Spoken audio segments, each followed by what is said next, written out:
Okay, चल गई है।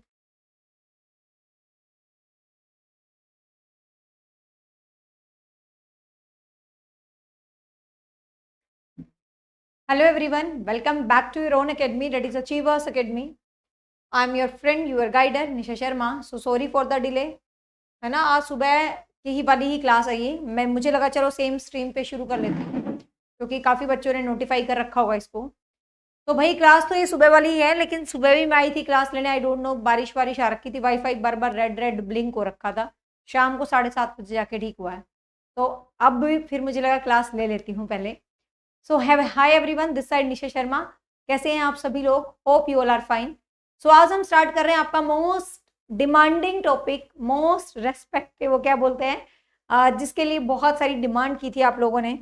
सीईटी सीरीज में सबसे महत्वपूर्ण टॉपिक, सीईटी के साथ साथ एनवीएस का प्रीवियस पेपर इंग्लिश का उठा के देखना। एनवीएस के प्रीवियस पेपर में वॉइस से नियर अबाउट आप लगा लो कि 6 क्वेश्चंस आए हुए थे।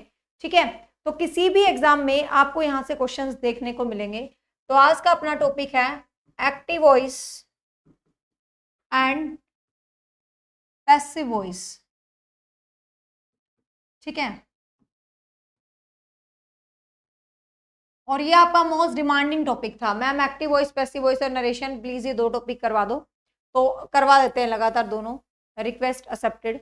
देखिए, active voice and passive voice, तो सबसे पहले तो समझना है आपने कि एक्टिव वॉइस और पैसिव वॉइस का मतलब क्या होता है। आपने हिंदी में सुना होगा वाच्य, है ना।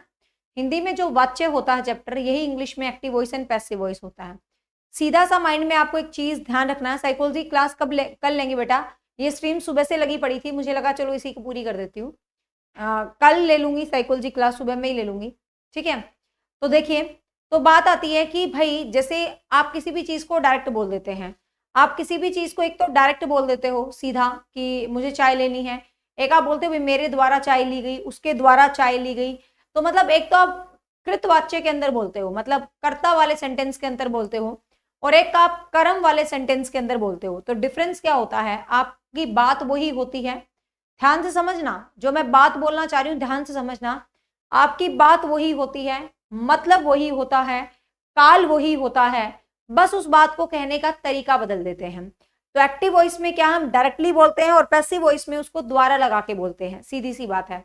तो बात वही होती है, अंदाज बदल दिया जाता है उसको बोलने का, लेकिन उसका जो काल होता है, ध्यान से सुनिएगा, मैंने चाय पी, मेरे द्वारा चाय ली गई, उसका जो टाइम होता है, उसका जो काल होता है, इंग्लिश में गांठ बांध लेना इस चीज को, उसका जो टेंस होता है वो कभी भी चेंज नहीं होता। प्रेजेंट का सेंटेंस है तो प्रेजेंट में ही एक्टिव वॉइस से पैसिव वॉइस बनेगा, पास्ट का सेंटेंस है तो पास्ट में ही बनेगा, फ्यूचर का सेंटेंस है तो फ्यूचर में ही बनेगा। कहने का मतलब अपने दिमाग में सुई की नोक की तरह ये बात फिट कर लो कि जब हम एक्टिव वॉइस से पैसिव वॉइस करते हैं तो आपका टेंस कभी भी परिवर्तित नहीं होता। टेंस नेवर चेंज, टेंस कभी भी परिवर्तित नहीं होता है। ध्यान रखेंगे, परिवर्तित होता है नरेशन में। जब नरेशन करते हैं तो टेंस ऑलवेज चेंज, बट जब हम एक्टिव वॉइस से पैसिव वॉइस करते हैं तो टेंस नेवर चेंज। ठीक है, अब ध्यान से देखिएगा, अब यहां पर आपको एक चीज जो है समझनी और सीखनी है।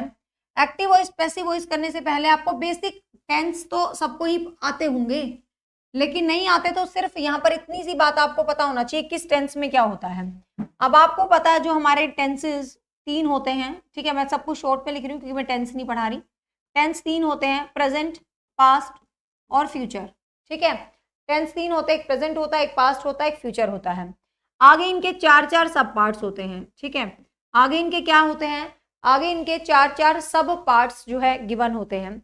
करना कैसे होता है? जैसे सिर्फ और सिर्फ यहाँ पर आपका मकसद है, आपको पता होना चाहिए कि प्रेजेंट कौन सा है, पास्ट कौन सा, फ्यूचर कौन सा, आपको पता होना चाहिए। ठीक है, थैंक यू रणवीर। सबसे पहले है present, simple present, present indefinite कह दो, सिंपल प्रेजेंट कह दो, कुछ भी कह दो। तो सबसे पहला टेंस होता है सिंपल प्रेजेंट। मैं शॉर्ट में लिख रही हूँ, मैं बता रही हूँ, टेंस लिखूंगी तो टेंस पढ़ाऊंगी तो पूरी पूरी कहानी लिखूंगी। Present continuous, present perfect, present perfect continuous, ये 4 टेंस होते हैं। अब आपको पता होना चाहिए किस टेंस की क्या निशानी है। तो सिंपल प्रेजेंट होता है V1, V लिखा है verb, first form of the verb. Verb की जो पहली फॉर्म होती है उसको हम सिंपल प्रेजेंट बोलते हैं, ठीक है। वर्ब की जो पहली फॉर्म होती है उसको बच्चे हम क्या बोलते हैं, उसको हम बोलते हैं सिंपल प्रेजेंट। मतलब बस सीधा से याद रखना है, जो V1 होता है वो क्या होता है, V1 होता है क्या भाई, सिंपल प्रेजेंट। इतना सा लॉजिक ध्यान रखना कि V1 क्या होता है, सिंपल प्रेजेंट। मुझे ऐसा क्यों गड़बड़ लग रहा है कि ये क्लास किसी और क्लास की स्ट्रीम पे चल गई, अलग से नहीं चली, क्योंकि मुझे तो ये क्लास दिख ही नहीं रही कहीं भी। छोड़ो, कोई बात नहीं, तुम्हें दिख रही है ना, बस दिखती रहनी चाहिए, है ना।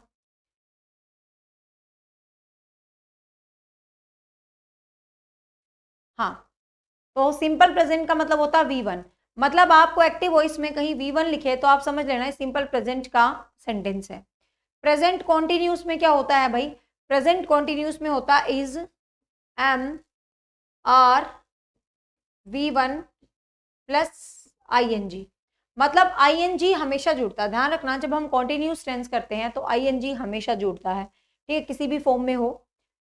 पास्ट प्रेजेंट परफेक्ट करते हैं तो इसमें होता है हैज, हैव प्लस V3, ठीक है, हैज, हैव प्लस V3 होता है इसमें, हमेशा आपको ध्यान रखना है।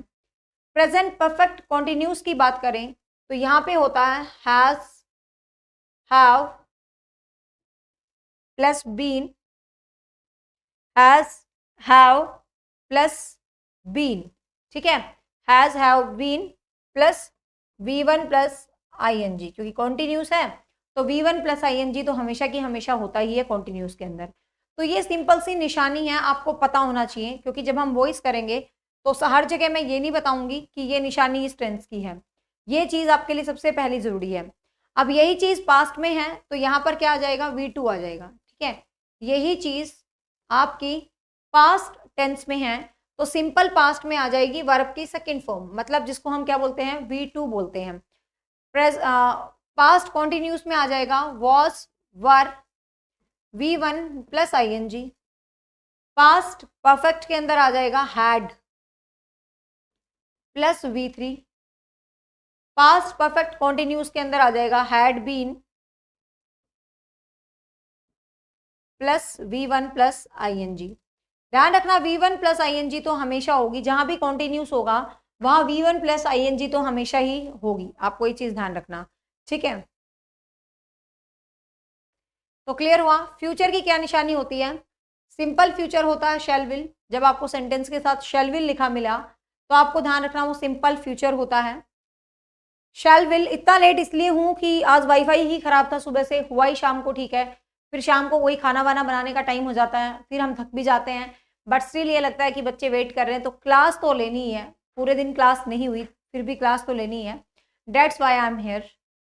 देखिए शैल विल प्लस V1 मतलब कॉन्टिन्यूस, जो फ्यूचर कॉन्टिन्यूस होता है उसमें क्या होता है, शैल या विल, अकॉर्डिंग टू आपको पता है आई है, वी है, प्लूरल है तो शैल लगेगा, ही शीट वगैरह के साथ विल लगेगा, ये बातें तो मॉडल्स में भी समझाई थी।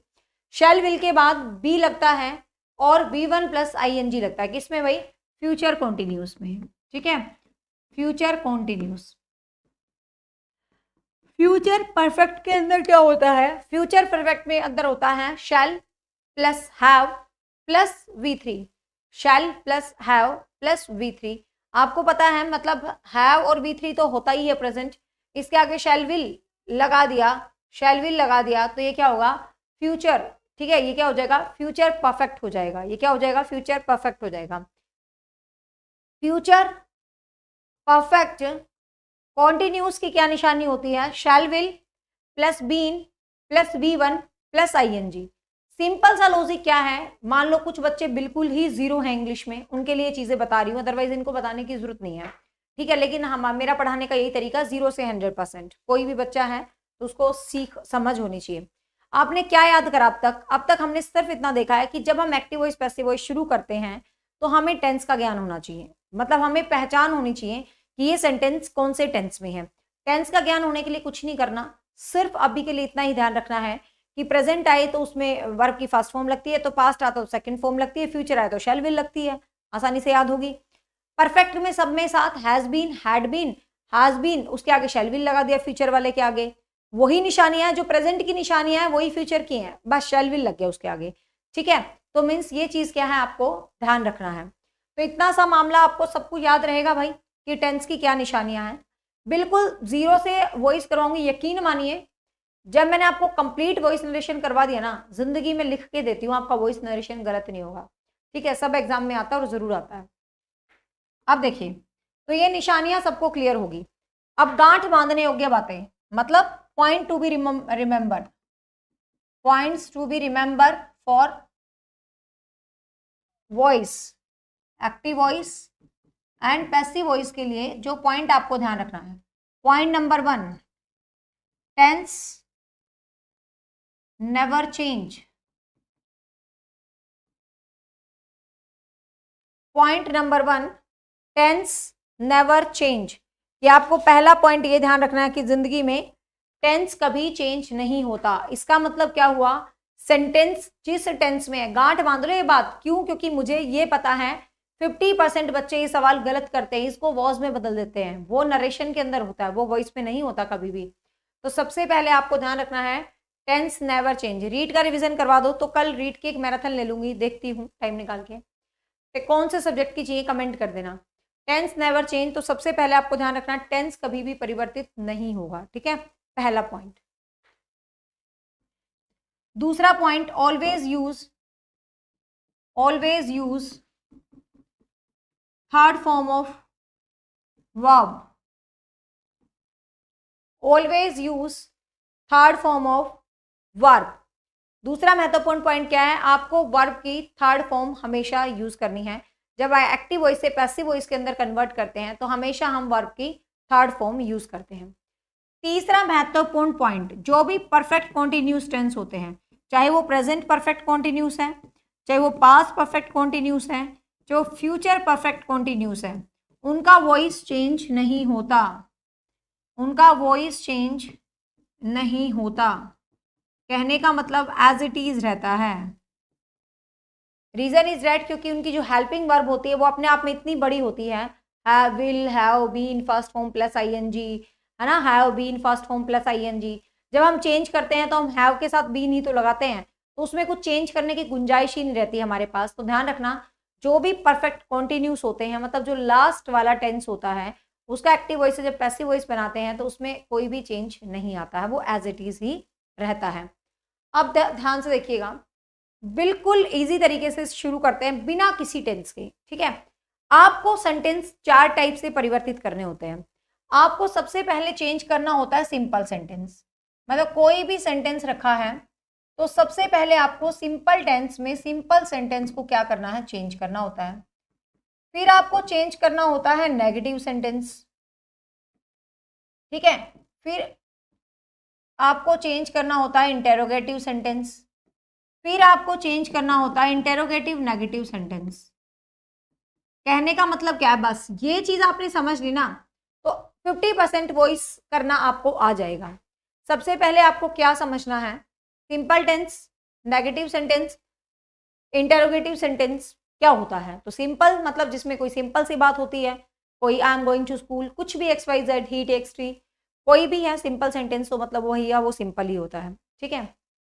नेगेटिव का मतलब जिसके अंदर नोट आ जाता है, नेगेटिव सेंटेंस का मतलब जिसके अंदर नोट आ जाता है वो नेगेटिव सेंटेंस होता है। इंटेरोगेटिव नेगेटिव, इंटेरोगेटिव होता है जिसके अंदर क्वेश्चन मार्क आ जाता है, ठीक है। इंटेरोगेटिव होता है जिसके अंदर क्या आ जाता है, क्वेश्चन मार्क आ जाता है, जिसमें कोई भी question, what are you doing, कोई भी क्वेश्चन आप पूछो, हाउ यू, कोई भी क्वेश्चन आप पूछो, इंटेरोगेटिव सेंटेंस होता है। इंटेरोगेटिव नेगेटिव सेंटेंस कौन सा होता है, जिसमें नोट भी आए, जिसमें नोट भी आए और जिसमें आपका क्वेश्चन मार्क भी आ जाए, जिसमें नोट भी आ जाए और जिसमें क्वेश्चन मार्क भी आ जाए, तो वो होता है इंटेरोगेटिव नेगेटिव। तो सबसे पहले आप, मतलब आपने ये कर लिया तो सारे वॉइस आ गए, टेंस के हिसाब से बाद में करेंगे। तो सबसे पहले क्या आपको बेसिक परिवर्तन करना आना चाहिए। तो हम इसको शुरू कर लेते हैं प्रेजेंट टेंस से, क्योंकि प्रेजेंट टेंस की ही उदाहरण हम पहले लेंगे तो आपका माइंड क्लियर हो जाएगा। शी टेक्स टी, पहला सेंटेंस है शी टेक्स टी। मान लो आपके पेपर में कोई ऐसा सेंटेंस आ गया, अब कोई बच्चा कहेगा मैम ऐसा नहीं आता, मुझे भी पता है ऐसा नहीं आता, हम 0 से 100% चलेंगे, लेकिन सीखना है ना हर बच्चे को। जिसने आज तक कभी वॉइस किए ही नहीं, वो भी वॉइस के क्वेश्चन ना कर दे तो नाम बदल देना। देखो अब शी टेक्स टी। अब ध्यान से देखो, पहला रूल, आप जब भी वॉइस को कन्वर्ट करते हैं तो आपको सबसे पहले चेक करना कौन सा टेंस है। कौन सा टेंस है, फटाफट से कमेंट करके बताओ भाई, कौन सा टेंस है, कौन सा टेंस है। लाइट ही नहीं लगती आजकल, पता नहीं क्या हाल हो रखा है। हाँ, तो सबसे पहले आपको चेक करना है भाई टेंस कौन सा है।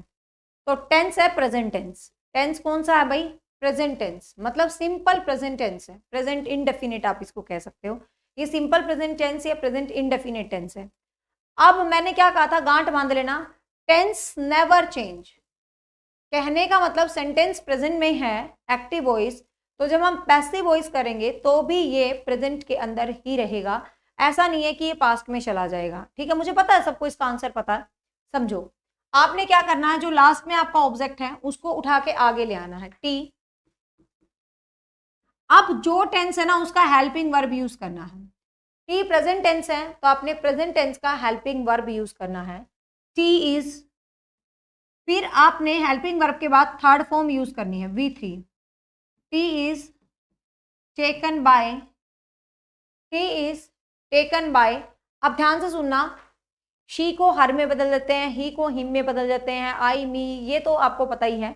मतलब जो सब्जेक्ट होता है उसको जब हम ऑब्जेक्ट में आएंगे तो उसको सब्जेक्टिव केस में नहीं रखेंगे, उसको हम ऑब्जेक्टिव केस में रखेंगे। जब प्रोनाउन पढ़ते हैं तो ये चीजें पढ़ते हैं हम। सब्जेक्टिव केस जो सब्जेक्ट के रूप में यूज होते हैं, ऑब्जेक्टिव केस जो ऑब्जेक्ट के रूप में यूज होते हैं। तो जब आप इधर से इधर उठा के लाएंगे तो इसका ऑब्जेक्टिव केस यूज करेंगे। तो T is taken by her, T is taken by her. They play A game, simple सा सेंटेंस है, they play A game, they play A game. तो कैसे करेंगे भाई, सबसे पहले टेंस देखा। ये बातें मैं बार बार क्यों बोल रही हूँ बच्चों की तरह, एग्जाम में गलती से भी गलती ना हो आपकी। सबसे पहले टेंस देखा, कौन सा टेंस है भैया, प्रेजेंट टेंस है। ठीक है, कौन सा टेंस है, प्रेजेंट। तो प्रेजेंट टेंस है तो प्रेजेंट में ही रहेगा। A game is played by them. ठीक है, a game is played by them, ऐसे रहेगा। तो ये सबको पता है। अब हम इसका नेगेटिव सेंटेंस ले लेते हैं, मतलब सिंपल सेंटेंस को आप कर दोगे। अब ध्यान से देखिए, मैं टॉपिक को बड़ा लंबा खींचने वाली नहीं हूं। अब ये आपने सिंपल सेंटेंस यदि आएगा पेपर में तो उसको करना सीख लिया। ठीक है, अब लेकिन नेगेटिव सेंटेंस आ गया तो उसको कैसे करेंगे, मतलब जब नेगेटिव सेंटेंस आ गया तो कैसे करेंगे। You don't like it, you don't like it. अब यहां पर 80% बच्चे गलत करते हैं। मैं ऑप्शन देती हूँ, कुछ ऐसे लिखे होंगे आपको ऑप्शन, ध्यान से देखना।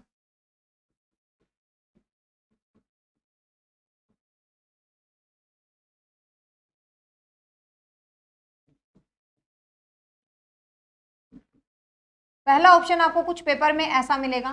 ठीक है, पहला ऑप्शन कुछ आपको पेपर में इस तरीके का मिलेगा। दूसरा ऑप्शन मिलेगा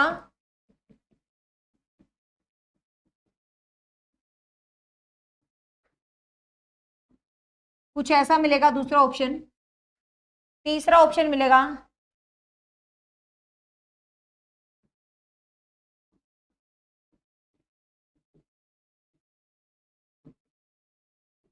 दूसरा ऑप्शन कुछ ऐसा मिलेगा, और चौथा ऑप्शन मिलेगा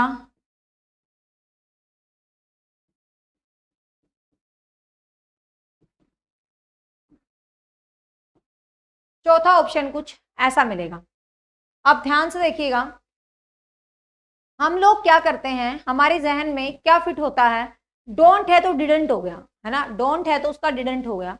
लेकिन मैंने आपको बताया था डोंट का जो डिडंट होगा वो कहां पर होगा भाई, डोंट का जो डिडंट होगा वो नरेशन में होगा, वॉइस में टेंस चेंज नहीं करना। तो सबसे पहले तो अपने माइंड में एक चीज सेट रखना, वॉइस में टेंस ही नहीं चेंज करना। अब टेंस नहीं चेंज करना तो आपको ऑप्शंस को एलिमिनेट करना आना चाहिए। आपने देखा कि भाई इसने तो टेंस चेंज कर दिया पहले में, तो इसका मतलब पहले तो मेरा आंसर होगा ही नहीं।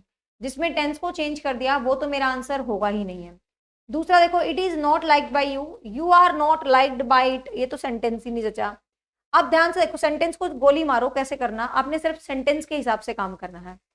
यू डोंट लाइक इट, तो हमने क्या करना, हमेशा ऑब्जेक्ट को आगे ले आना, तो ऑब्जेक्ट को आगे ले आए, ठीक है, हमें तो सेंटेंस के हिसाब से चलना है, ऑब्जेक्ट को आगे ले आए इट। अब ध्यान से देखो, हमने देखा भाई ये टेंस कौन सा है, प्रेजेंट है, ये टेंस कौन सा है, प्रेजेंट है। अब बहुत सारे बच्चों को जो गलती लगती है वो कैसी लगती है पेपर में, ऐसे लगती है, मैम ये do not, didn't not they दिए तो आंसर देते टाइम इनको यूज करें या ना करें, ये बड़ी गलती लगती है बच्चों को पेपर में। अब ध्यान से सुनना, आपको इनको आंसर देते टाइम यूज नहीं करना है, ये सिर्फ आपको सिंबल कर रहे हैं कि मैं डू लग रहा है तो आपको बता रहे हैं, डू डज लग के कि हम प्रेजेंट है, डिड लग रहा है तो ये आपको बता रहे हैं हम पास्ट है, ये सिर्फ आपको हेल्प कर रहे हैं टेंस को बताने के अंदर। जब आप एक्टिव वॉइस से पैसिव वॉइस में चेंज करोगे तो आप नहीं बताओगे कि मैंने डू डिड को दोबारा यूज करना है, मतलब इन सेंटेंसेस को हमें दोबारा इन वर्ड्स को यूज नहीं करना होता, सिर्फ क्या है उनको चेकआउट करके चेंज करना होता है। ध्यान से देखिए, तो इट इज, क्योंकि हमें पता प्रेजेंट है तो प्रेजेंट की हेल्पिंग लगा रहे, इसको हटा के हमने प्रेजेंट की क्या बना दी हुई, हेल्पिंग वर्ब लगा दी, तो it is liked by, you का यू ही रहता है, ठीक है, यू का कोई यूमी नहीं हो जाता, ही का जैसे हिम हो जाता है, शी का हर हो जाता है, तो यू का कोई यूमी नहीं होता, यू ही रहता है, ठीक है, ध्यान रखेंगे, तो यू क्या है, यूमी ही रहता है, क्लियर। तो it is not like by you, कहने का मतलब क्या है, नेगेटिव सेंटेंस में कुछ ज्यादा पत्थर नहीं पाना आपने, सिर्फ क्या करना है, सेंटेंस नेगेटिव है, it is not liked by you, sorry, तो नॉट भी आपको ऐड करना है, यहां पर एक जो काम करने की चीज थी, एक दो ध्यान रखने की चीज है, इट इज नॉट, नॉट लगाना भूल गई मैं, ध्यान से सुनिएगा, जो इंपॉर्टेंट चीज है, जब आप नेगेटिव सेंटेंस को चेंज करते हो, आपको चीज ध्यान रखनी है, ना तो आपको टेंस चेंज करना है, ना ही उसकी सेंस चेंज करनी है, सेंस भी चेंज नहीं करनी, बस कहने का तरीका, मुझे ये चीज पसंद नहीं है, मेरे द्वारा ये चीज पसंद नहीं है, तो पसंद नहीं है तो मतलब पसंद नहीं है, कहने का मतलब क्या है, यदि सेंटेंस नेगेटिव है एक्टिव वॉइस में तो उसका पैसिव वॉइस भी नेगेटिव ही होगा। मीन्स आपको दिमाग में क्या सेटिंग कर ली, जैसा एक्टिव वॉइस का सेंस है वैसा ही पैसिव वॉइस का है, तो don't forget to use not, not लगाना कतई ना भूले, ठीक है। ध्यान से देखें, it is not liked by you, क्योंकि कई बार जैसे मैंने फ्लो में लिख दिया it is liked by you, तो हम फ्लो में टिक कराते हैं, तो डू को हटा के तो हमने उसका हेल्पिंग वर्ब यूज कर दिया इज, और नोट को हमने एज इट इज रखा है, तो ध्यान रखना नोट वाले सेंटेंसेस में नोट को भूलने की जरूरत नहीं है, ठीक है भाई, गॉट इट। तो आंसर रहेगा क्या, 2, आंसर रहेगा 2, कोई भी मतलब नेगेटिव सेंटेंस ले लो, वी डोंट टीच यू, ठीक है, you, he doesn't write letter, ये ले लो, ही डजंट राइट लेटर। दूसरा फास्ट करो, आप बनाओ, फटाफट से बनाओ, क्योंकि ये चैप्टर पढ़ाने के नहीं होते, ये चैप्टर सिखाने के होते हैं, सिखाने के लिए, और एक्टिव वॉइस पैसिव वॉइस करते समय और नरेशन करते समय कृपा करके अपना कॉपी पेन जरूर साथ लेके बैठे, यदि आप चाहते हो जिंदगी में कभी गलत ना हो, तो keep your copy and pen with you, ठीक है, क्योंकि एक सेंटेंस में सिखाऊंगी, दूसरा तुम खुद बनाओगे। अभी सेंटेंस को फटाफट से बना दो भाई, बिल्कुल 1 सेकेंड के अंदर बनाओ। ही डजंट राइट यू, सबसे पहले हमने क्या चेक किया, प्रेजेंट टेंस का सेंटेंस है, दूसरी बात क्या चेक करी हमने, नेगेटिव सेंटेंस है, ठीक है, प्रेजेंट टेंस का नेगेटिव सेंटेंस है। यार बहुत टाइम लगा रहे हो, फटाफट बताओ।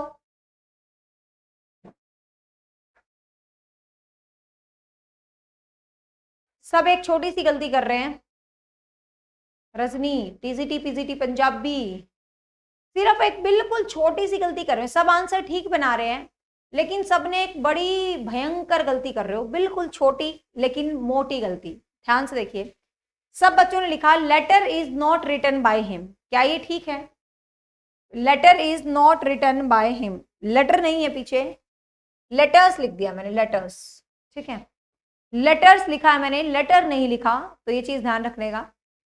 हाँ, तो क्या करेंगे, लेटर्स। अब ध्यान रखना, जब ये ऑब्जेक्ट को हम आगे लाते हैं तो इसका फर्स्ट लेटर कैपिटल करेंगे, लेटर्स। अब ध्यान से सुनिएगा, अब लेटर्स आ गया, तो लेटर्स के साथ हम इज नहीं लगाएंगे, लेटर्स के साथ हम लगाएंगे are. Letters are not, write, wrote, written होता है third form. Letters are not written by him. Letters are not written by him. ठीक है, क्या याद करा भाई? Letters are not written by him. ठीक है, तो ये आर लिखने का स्टाइल आपको पता आजकल चेंज हो चुका है। आर के ऊपर अपोस्ट्रोफी एस लगा के ऐसे, मतलब आर एन लगा के टी, ये तो आपको पता ही होगा। आजकल लिखने का स्टाइल थोड़ा सा क्या हो गया भाई, चेंज हो गया है, बट ये ऐसे ही चलता है। ठीक है, तो letters are not written by him. कहने का मतलब जो नेगेटिव सेंटेंस है उसको भी आप बहुत अच्छे तरीके से कर लोगे। अब चलते हैं इंटेरोगेटिव सेंटेंस पे। अब चलते हैं, इंटेरोगेटिव सेंटेंस आ गया तो आप कैसे करोगे? क्योंकि देखो आपने सेंटेंस करने सीख लिए ना, तो टेंस तो कोई भी आए, फिर मैं ये बता दूंगी ये टेंस आए तो ऐसे चेंज करना है। और मेन चीज आपने यही सीखनी है, टाइप्स को कैसे चेंज करना। नेगेटिव आ गया तो सीधा नोट लगाना और कुछ नहीं करना, एज इट इज था।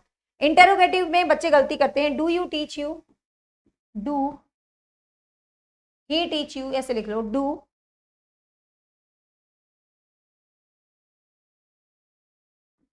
We teach you. दो तीन सेंटेंस लिख लेते हैं, एक मिनट। मैं सेंटेंस पहले से टाइप करके रखना चाहिए, टाइम लगता है। Do you know me, do you know me, फिर है ना टाइम कंज्यूम नहीं होता। सेंटेंस पहले से लिखे हो। How do you know him, how do you know him. और एक चीज तो बच्चों वाली मैंने बताना ही भूल गई मैं आपको, थर्ड फॉर्म के बाद बाय जरूर लगता है ना। Letters written by, taken by, तो थर्ड फॉर्म के बाद बाय भी लगता है। ठीक है, अब देखिए ये बड़ा इंटरेस्टिंग है, गलत होने की संभावना बहुत ज्यादा है, ध्यान से करना है बिल्कुल। देखिए, do we teach you, do we teach you. अब ध्यान से देखेंगे, अब क्या करते हैं बच्चे, यहां पर गलती करते हैं बहुत ज्यादा। अब आपको ध्यान रखना है ये सेंटेंस कैसा है भाई, ये सेंटेंस है,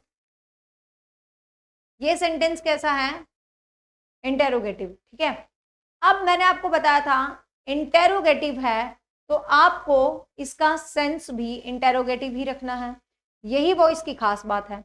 एक्टिव वॉइस इंटेरोगेशन के अंदर है तो पैसिव वॉइस भी इंटेरोगेशन के अंदर ही होगा। पैसिव वॉइस भी कैसे होगा, इंटेरोगेशन के अंदर ही होगा। कैसे, देखिए अब, डू वी टीच यू। अब मान लो आपको ये पंगा समझ नहीं आ रहा, अब कुछ बच्चे कहेंगे मैम हमें समझ नहीं आ रहा, ये डू आगे लग गया, इसको कहाँ लेके जाऊं मैम, ये तो पंगा हो गया, समझ नहीं आ रहा। तो आप इसको गोली मारो। गोली मारो का मतलब आप सोचो ये है ही नहीं। ठीक है, आप सोचो ये सेंटेंस में है ही नहीं। अब ये सेंटेंस, क्या कोई ऐसा बच्चा है जिसको बनाना नहीं आता है? ये सेंटेंस तो सबको बनाना आता है। हड़बड़ाहट में हम क्या करते हैं, उसको देख के कंफ्यूज हो जाते हैं। ठीक है, अब हमने क्या करना, देखिए यू, अब यू है तो सीधी सीधी सी बात है भाई, तो यू के साथ हम क्या लगाते हैं, आर लगाते हैं। You are taught by us. अब ये सेंटेंस बन गया, लेकिन भैया ये तो गड़बड़ हो गई, क्योंकि हमारा टेंस तो क्वेश्चन मार्क में था। अब ये तो सिंपल बन गया, यहां तो क्वेश्चन मार्क आया ही नहीं। अब क्या करूं मैं?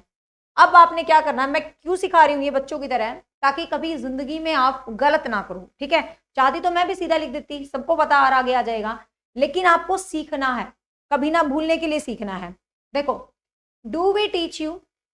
अब मैंने कहा कुछ बच्चे कंफ्यूज आते हैं, डू डीड इनको देख के कंफ्यूज होते हैं, जैसे बचपन में मैं हो जाती थी, तो कुछ बच्चे ऐसे कंफ्यूज हो जाते हैं। तो आपको कंफ्यूज नहीं होने के लिए आप सोचो कि ये है ही नहीं, आप सोचो कि सेंटेंस के अंदर ये है ही नहीं। अब ये है ही नहीं तो बाकी सेंटेंस मैंने बना दिया, लेकिन भैया ये तो इंटेरोगेटिव सेंटेंस था ना, तो हम ऐसे बनाएंगे तो ये इंटेरोगेटिव तो बना ही नहीं, इसमें क्वेश्चन तो बना ही नहीं। क्वेश्चन बनाने के लिए हम क्या करते हैं, क्वेश्चन बनाने के लिए हम जो अपना हेल्पिंग वर्ब होता है उसको उठा के आगे रखते हैं। क्वेश्चन बनाने के लिए जो हमारा हेल्पिंग वर्ब होता है हम उसको आगे करते हैं।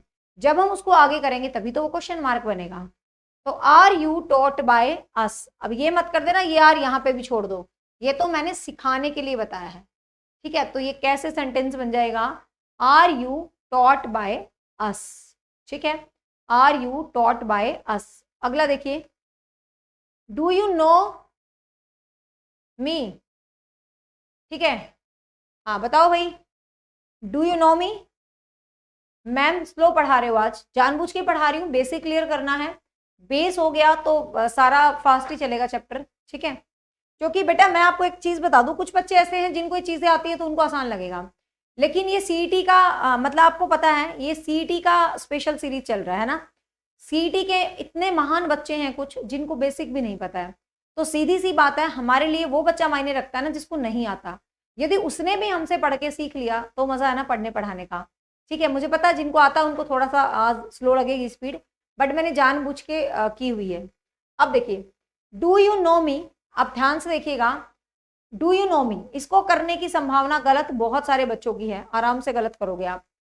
तो डू यू नो मी, तो मैंने आपको बताया मी है, तो मी क्या बदल जाएगा भाई, मी बदल जाएगा किसमें, आई में, मी बदल जाता है किसमें, आई के अंदर बदल जाता है, तो हम क्या लगा देंगे, अब ध्यान से देखना, मी कैसा केस था, ऑब्जेक्टिव, मी कैसा केस है, ऑब्जेक्टिव, तो ऑब्जेक्टिव केस मी को तो हम आगे नहीं रख सकते ना, इसका सब्जेक्टिव केस लिखेंगे ना, तो आई का होता है एम, आई का होता है एम, आई का क्या होता है एम, तो एम आई, देखो मैं तुम्हें सिंपल तरीके से बता रही हूँ, कई बच्चे कंफ्यूज जाएंगे, सिंपल बनाओ आई, ठीक है, आई के बाद हेल्पिंग लगेगी am, I am known dash, बताती हूँ क्यों लगाया यू, आई एम नॉन, अब हमें आदत पड़ी हुई है बाय लगाने की, ठीक है, क्योंकि मैंने कहा एक्टिव वॉइस से पैसिव वॉइस करते हैं तो हमेशा बाय लगाते हैं। एस्टेट के 2017 के पेपर में या 18 के पेपर में, प्रॉपर डेट याद नहीं है, ये वाला क्वेश्चन आया हुआ था इंग्लिश में, ठीक है, ये वाला क्वेश्चन 2018 या 17 के पेपर में इंग्लिश में एज इट इज क्वेश्चन आया हुआ था। कंफ्यूजन बस क्या थी, एक में बाय लगा रखा था और एक में टू लगा रखा था, तो ध्यान रखना कुछ वर्ड्स है मैं लास्ट में लिखवा दूंगी, नॉन के साथ कभी बाय नहीं आता है, जैसे कंटेन के साथ इन आता है, कुछ फिक्स मतलब V3 होती हैं, कुछ फिक्स V3 होते हैं जिनके साथ बाय नहीं आता है, जिनके साथ हम क्या लगाते हैं, टू लगाते हैं, ठीक है। तो नॉन के साथ हमेशा क्यों लगाते हैं, टू लगाते हैं, लेकिन मैंने बताया ये तो इंटेरोगेटिव बना ही नहीं, अब ये इंटेरोगेटिव नहीं बना तो हमने क्या गड़बड़ करी हुई, हमने गड़बड़ करी है एम की, एम को हम उठा के लगा देंगे आगे, तो am I known to you, am I known to you, welcome Jangra साहब welcome, you will get the authentic content on achievers academy, ठीक है। तो am I known to you, मुझे नहीं लगता आप गलती करोगे, ये बच्चों वाला तरीका मैंने क्यों सिखाया है कि किसी को ये आगे की चीजें पल्ले ना पड़े, तो आप इसको छोड़ के अपने सेंटेंस को बना लो और फिर जो हेल्पिंग वर्ब आपका निकला है ना यहाँ पर उसको उठा के आगे चिपका दो, दैट्स इट, आपका सेंटेंस बन गया। अगला सेंटेंस आप खुद बनाओ, अब अगले में दो आगे तो कंफ्यूज होने की जरूरत नहीं है, इनकी तो कोई वैल्यू ही नहीं होती, ये ऐसे कैसे आगे चिपक जाते हैं, ठीक है। तो हाउ को तो आप भूल जाओ कि हाउ भी कोई चीज है, ठीक है, जैसे बचपन में हाउ हाउ बोलते थे ना, हाउ, तो how is a not valuable, तो इनकी तो कोई राम कहानी है ही नहीं, तो इसको तो सोचो ये है ही नहीं, इसको आगे ही रख दो। बनाओ भाई लास्ट वाला फटाफट, how he is known to you, ठीक है। तो लेकिन मैंने क्या बताया था, ही इज नहीं लिखोगे, how is he known to you. अब की बार बच्चों की तरह नहीं बनाना, डायरेक्ट बनाना है, हाँ इसको यहां से शुरू करेंगे, हाउ ही के लिए हेल्पिंग वर्ब क्या होता है, इज, तो हेल्पिंग वर्ब आगे लगाना, how is he known to you. कोई ऐसा बच्चा है जिसको ना समझ में आया हो इंटरोगेटिव करने का तरीका, कोई बच्चा जिसको ना समझ आया हो फटाफट से बता दो, मुझे नहीं लगता कि आपको अब भी समझ नहीं आया होगा, क्योंकि इससे इजीएस्ट फॉर्म शायद नहीं हो सकती पढ़ाने की, ठीक है। क्लियर है भाई, सबको क्लियर हुआ यहाँ तक का, फटाफट बता दो भाई, मतलब शक्लें तो नहीं दिख रही, कुछ अपनी शक्लों के एक्सप्रेशन ही बना दो, क्लास अच्छी लग रही है नहीं, मैं निंदों में पढ़ा रही हूँ तुम्हें, तुम हो कि एक्सप्रेशन ही नहीं देते, या मैं तुम्हारे लिए अपनी रात काली करती हूँ और तुम बताते भी नहीं हो कि क्लास कैसी लग रही है, हैं? कमेंट वमेंट कर दिया करो 2-4। ये अंगूठा सारा दिन व्हाट्सएप चलाने में यूज करते हो, इसको वीडियो लाइक करने में यूज कर लिया करो, ठीक है? तो क्लियर हो गया भाई इंटेरोगेटिव सेंटेंस। अब लास्ट जो टाइप होता है सेंटेंस को, वो है इंटेरोगेटिव नेगेटिव। वो है इंटेरोगेटिव नेगेटिव। कहने का मतलब भैया यहाँ तो डबल फंस गए, यहाँ तो क्वेश्चन मार्क भी आ गया और यहाँ तो नोट भी आ गया, ठीक है? यहाँ तो क्वेश्चन मार्क भी आ गया और यहाँ तो नोट भी आ गया। जैसे एक सेंटेंस लेते हैं, do I not read a book, do I not read a book, मतलब नोट भी आ गया और यहाँ पर क्या है, नोट भी आ गया। लास्ट में रिपीट कर दूंगी एक बार शॉर्ट में, नोट भी आ गया और इंटेरोगेटिव भी आ गया। अब इंटेरोगेटिव है तो इसका मतलब सेंटेंस इंटेरोगेशन में रहना है। इंटेरोगेशन में रहने के लिए मान लो अब भी ये समझ नहीं आ रहा हो कि आपको ये क्या राम कहानी है, तो मैंने आपको बता दिया था कि भैया इसको आप कहानी खत्म कर दो, इससे आपको कोई मतलब नहीं है, सेंटेंस को एज इट इज बना लो, आई नॉट रीड ए बुक, तो क्या लिखेंगे, ए बुक। बस इतना सा कष्ट करना, ए बुक इज। अब ध्यान देना ये इंटेरोगेटिव था तो ये इज यहाँ नहीं आएगा, आगे आ जाएगा, तो इज ए बुक, ठीक है? Is a book not read read by me, is a book not read by me, ठीक है? ये जो नोट है आपका जो हेल्पिंग वर्ब है आगे आ जाएगा, फिर आपका सब्जेक्ट आ जाएगा और सब्जेक्ट के बाद क्या आ जाएगा भाई, नोट आ जाएगा, ठीक है? सब्जेक्ट के बाद क्या आ जाएगा आपका, नोट आ जाएगा। जैसे एक सेंटेंस लिखती हूं, आप बनाना,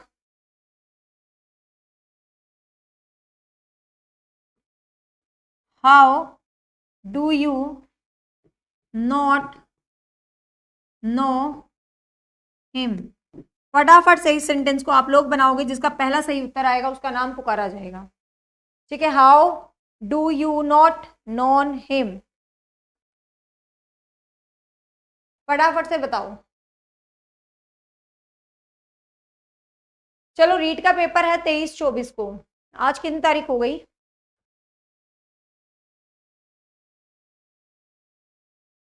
आज हो गई है 19।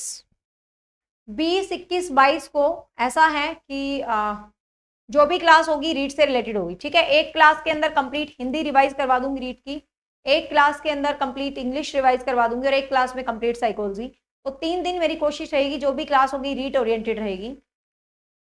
Rajni Sharma, you are most welcome at achievers academy Panipat, but फिलहाल I have of offline academy, तो ऑनलाइन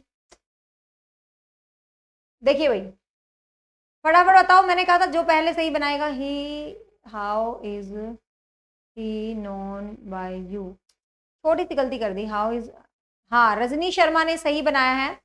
बलराम एक गलती कर गया, नोट को कहाँ खा गया है, नोट को कहाँ खा गए भाई, नोट भी तो यूज करना था, नोट को क्यों खा गए तुम। राजेश सिवाच बिल्कुल सही आंसर है, तनीषा का भी बिल्कुल सही आंसर है, इंदु का भी बिल्कुल सही आंसर है, ठीक है? 1-2 बच्चों ने सिर्फ नोट को खा गए, बाकी सारा कोई दिक्कत नहीं था।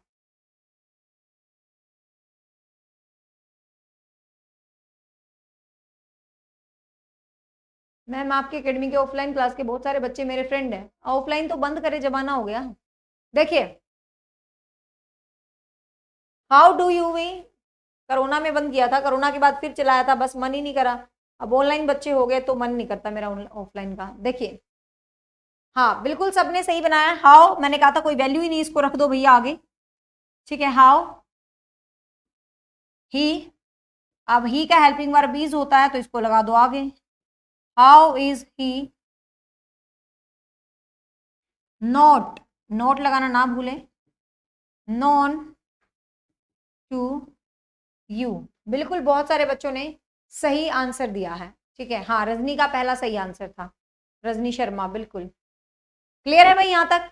तो ये क्या है, हमने बेसिक करा है कि आपको एक्टिव वॉइस से पैसिव वॉइस को कैसे चेंज करेंगे। मतलब how can you change the active voice from passive voice. पहले सिंपल टेंस का नॉलेज, फिर सिंपल सेंटेंस है तो कैसे चेंज करें, नेगेटिव आए तो कैसे चेंज करें, इंटेरोगेटिव एक बच्चा कह रहा था दोबारा बता दो।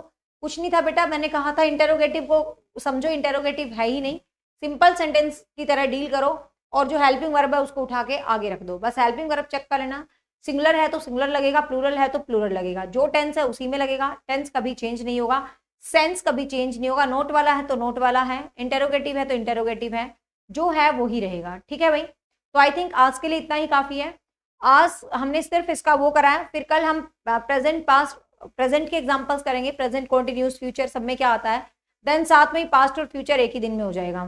ठीक है, 2 दिन। फिर उसके बाद इसका जो मेन टाइप होते हैं, लेट वाले, इट इज टाइम वाले, टू इन्फिनिटिव वाले, बहुत सारे टाइप्स होते हैं इसके, WH फैमिली वाले, डबल ऑब्जेक्ट वाले।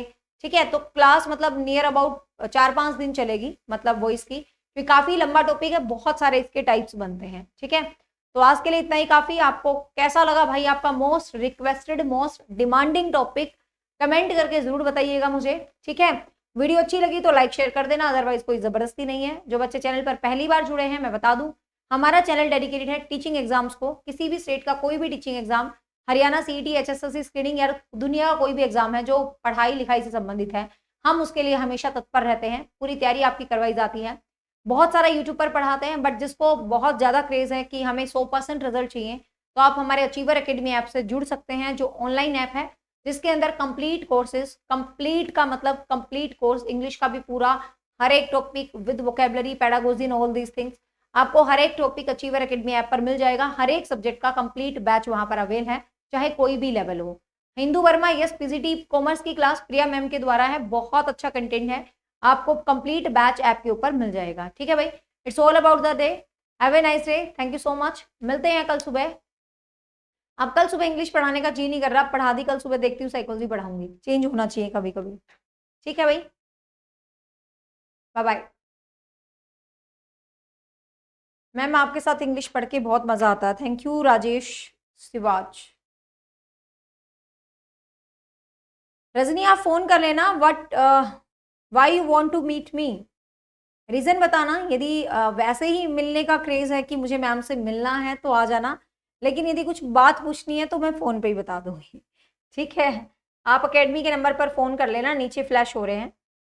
और कॉल कोई भी बच्चा ट्राई करे तो कोशिश करा करो 2:30-3 बजे के बाद करने की, उससे पहले कम रिप्लाई किए जाते हैं, बट हम कॉल बैक कर लेते हैं, खैर कोई दिक्कत नहीं है।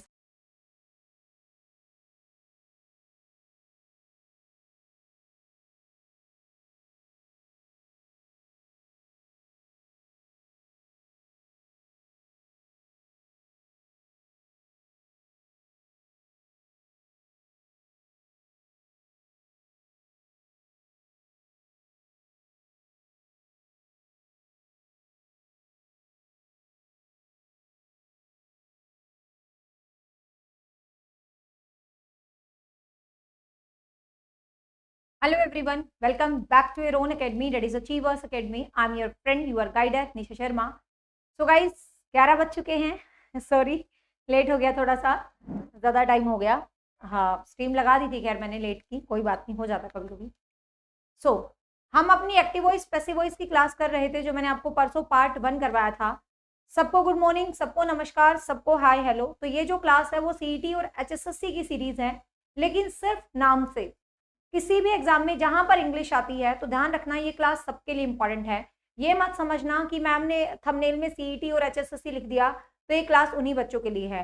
टीचिंग का कोई भी एग्जाम दे रहे हो बेटा, आप कोई भी एग्जाम दे रहे हो जहां पर इंग्लिश ग्रामर आती है, तो ये क्लास इक्वल इंपॉर्टेंस रखती है।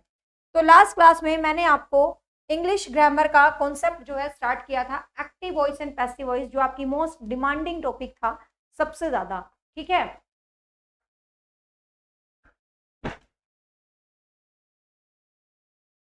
दिख नहीं रही मैं, क्या बात, एक मिनट, क्या बात, ऑडियो विजुअलिटी नहीं है क्या? नहीं भाई, दिख तो रहा है, कैसे कह रही हूँ दिख नहीं रहा, दिख रहा है। हाँ, तो सबसे ज्यादा डिमांडिंग थी आपकी ये क्लास कि ma'am active voice and passive voice करवा दो। तो ध्यान से सुनिएगा, मैंने आपको पार्ट 1 में बिल्कुल अच्छे तरीके से सिखा दिया था कि एक्टिव वॉइस और पैसिव वॉइस होता क्या है। बिल्कुल सिस्टमेटिक वे से मैंने आपको सिखा दिया था कि 3 चीजें आपको माइंड में सेट रखनी थी। पहली चीज क्या याद रखनी थी कि एक्टिव वॉइस और पैसिव वॉइस बात को कहने का तरीका होता है, तो उस बात को कहने का तरीका बदलता है लेकिन टेंस नहीं बदलता है। तो सबसे पहले ध्यान रखना, टेंस नेवर चेंज, टेंस कभी चेंज नहीं होता। फिर मैंने आपको एक पॉइंट बताया था कि थर्ड फॉर्म यूज होती है, always use the third form of verb. Verb की तीसरी फॉर्म यूज होती है, मतलब थर्ड फॉर्म यूज होती है। बाय का प्रयोग होता है, ऑब्जेक्ट आगे आ जाता है। तो ये बेसिक चीजें मैंने सिखाई थी। जिन्होंने पार्ट 1 नहीं देखा तो प्लीज पहले पार्ट 1 को देखिए, अदरवाइज पार्ट 2 को देखने का कोई फायदा नहीं है। तो पार्ट 1 जरूर देख लेना, ठीक है। और प्लेलिस्ट भी मैंने बना दी है सीईटी इंग्लिश ग्रामर के नाम से, मतलब न्यू प्लेलिस्ट, उसके अंदर सारी वीडियो है, तो आप देख लेना। तो बेसिक हम कर चुके थे। मैंने आपको बताया था सिंपल सेंटेंस आए तो कैसे सोल्व करना है, नेगेटिव सेंटेंस आए तो कैसे सोल्व करना है, इंटेरोगेटिव आए तो कैसे सोल्व करना है, इंटेरोगेटिव नेगेटिव आए तो कैसे सोल्व करना है। ये सारी चीजें मैंने आपको बता दी थी। तो आज हम बिल्कुल अकॉर्डिंग टू टेंसेस चलते हैं कि प्रेजेंट टेंस के सेंटेंसेस आए तो कैसे सोल्व करना है, पास्ट टेंस के सेंटेंस आए तो कैसे सोल्व करना है, फ्यूचर के आए तो कैसे। बिल्कुल बेसिक से चलेंगे, बहुत हाई लेवल तक की वॉइस करवाऊंगी, बिल्कुल कंप्लीट, ठीक है। तो कुछ सेंटेंसेस है लिखे पड़े क्योंकि फिर है ना टाइम कंज्यूम होता है लिखने में बहुत सारा। इनको जूम करके यही लिख दूंगी आंसर। हाँ, तो सबसे पहले हम बात कर लेते हैं कि सिंपल प्रेजेंट यदि आता है एग्जाम में तो आप किसको डील करोगे, ठीक है। सिंपल प्रेजेंट एग्जाम में आता है तो आप कैसे डील करेंगे। तो ये कुछ मैंने एग्जाम्पल लिए हैं सिंपल प्रेजेंट के, ताकि आपकी प्रैक्टिस हो साथ में। आपको कुछ ऐसे एग्जाम्पल जैसे ही हेल्प्स मी, तो आपको पता चल गया। मैंने आपको बताया था सबसे पहले आपको टेंस चेक करना है। टेंस है V1, V1 का मतलब यहाँ पर प्रेजेंट टेंस है, क्योंकि वर्ब की फर्स्ट फॉर्म के साथ एस और एस लगा हो तो इसका मतलब वहां पर प्रेजेंट टेंस होता है। तो ही हेल्प्स मी, तो बनाने का तरीका मैंने आपको बताया था, बहुत आसान है। मी क्या है, ऑब्जेक्ट, मी को उठा के कर देंगे हम आगे, तो मी का क्या हो जाएगा आई, मी का क्या हो जाएगा आई, और जो भी मतलब सब्जेक्ट है उसके हिसाब से जो भी टेंस है उसी का हेल्पिंग वर्ब लग जाएगा। तो आई के साथ जो हेल्पिंग वर्ब होता है वो होगा am, I am. Helping verb के बाद आपका V3 आ जाएगा, वर्ब की थर्ड फॉर्म आ जाएगा, आई एम हेल्प्ड बाय ही। जब ये सब्जेक्ट था तो ऑब्जेक्टिव केस में आएगा, तो ही का ऑब्जेक्टिव केस होता है क्या, हिम, ही का ऑब्जेक्टिव केस होता है him. I am helped by him. कई बार आपको एग्जाम में मिलेगा I was helped bye him, तो ध्यान रखना आपको ऐसा नहीं करना है बिल्कुल भी, क्योंकि कई बच्चे ना मतलब फ्लो में होते हैं, आई वॉज कर देते हैं, ठीक है। तो ध्यान रखना है जब एक्टिव वॉइस से पैसिव वॉइस करते हैं तो टेंस चेंज नहीं करोगे, प्रेजेंट है तो पैसिव वॉइस में भी प्रेजेंट ही रहेगा, ठीक है। हाँ हाँ जी बिल्कुल, ये क्लास D++ के लिए भी है। They play cricket, they play cricket, तो सीधी सी बात है, खुद बनाओ फटाफट, इसीलिए मैंने ज्यादा एग्जाम्पल लिए हैं। दे प्ले क्रिकेट, तो क्या लिखेंगे, cricket is played by them. मैं लिख नहीं रही, बहुत आसान से हैं। Cricket is played by them. You sing A songs, you sings A songs, तो यहां पर क्या है भाई, सॉन्ग्स, यहां पर क्या है, यू सिंग्स ए सॉन्ग्स। अब ध्यान से देखिए, सॉन्ग्स क्या है, प्लूरल है, बस ये चीज आपने ध्यान रखनी है। सॉन्ग्स क्या है, प्लूरल है, तो कैसे लिखेंगे, songs are sung by you, songs are sung by you. अगला बना दो फटाफट से, आगे चलते हैं। हर एक टाइप आपको बनानी आनी चाहिए खुद से, और कॉपी पेन लेके बैठो भाई। मैंने कहा था जब ये क्लास देखो तो please keep your copy pen with you, copy pen जरूर लेके बैठना। अगली 3 क्लासेस और होंगी ये, तो अगली 3 क्लासेस और होंगी, तो प्लीज कॉपी पेन अपना साथ ही लेके बैठे ताकि बेटर सीख पाओ। खुद करो आप। यू सी डैट बर्ड, तो कैसे लिखेंगे, यू सी डैट बर्ड, तो कैसे लिखेंगे भाई, that bird was seen by you. Next खुद बना दो फटाफट से, लिखो आंसर। मतलब सिंपल टेंस के अंदर कुछ भी नहीं करना, सिंपल टेंस सिंपल ही होता है, इसके अंदर कोई लॉजिक आपने नहीं लगाना है, बस इज़मार देखना है कहाँ किस हिसाब से लगेगा, और आपको कुछ भी यहाँ पर चेक नहीं करना है, बस इतना सही चेक करना है, ठीक है। फटाफट से बता दो भाई अगला, वी हेल्प द पुअर, फटाफट आंसर लिखो स्पीडली, आगे चलते हैं फिर। बना लोगे इसको हर बच्चा बना लेगा, कोई दिक्कत नहीं है, मुझे पता है।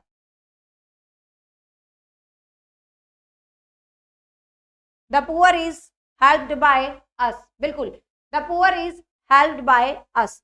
तो सिंपल प्रेजेंट में कुछ भी नहीं है, लॉजिक समझाने का आपको बिल्कुल अच्छे तरीके से क्लियर है।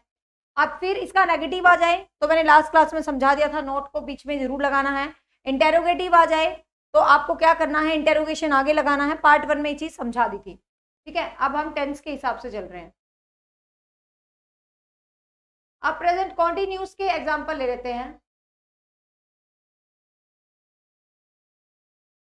देखिए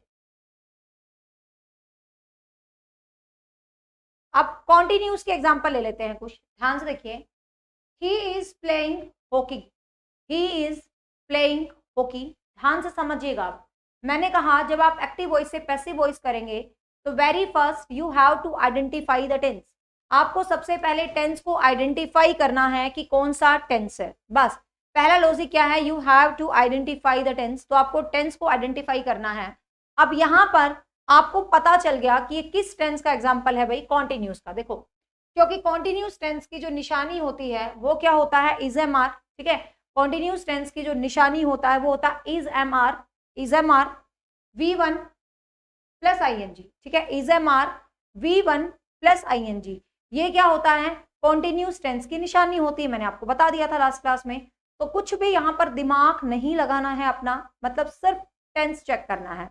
अब टेंस चेक करना है तो कैसे करोगे, देखो ही इज प्लेइंग हॉकी, तो हम कैसे करेंगे, जो ऑब्जेक्ट है उसको आगे ले आए, हॉकी, हॉकी हो गया, कोई दिक्कत नहीं है। कौन है, एक मिनट,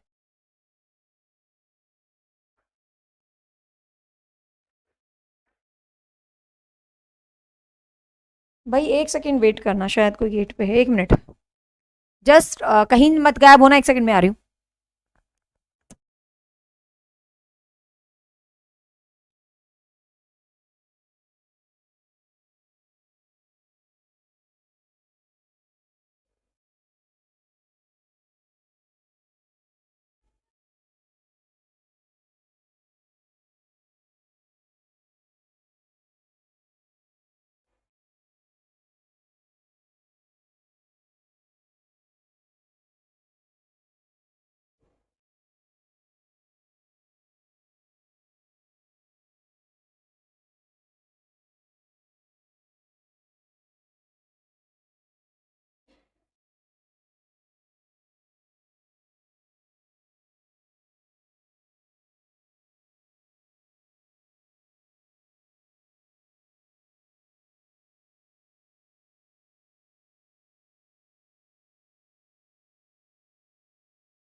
एक्चुअली इस टाइम कोई होता नहीं ना, सब स्कूल वगैरह होते हैं, मैं ही होती हूँ, घंटी बजे तो भी मुझे चेक करना सब।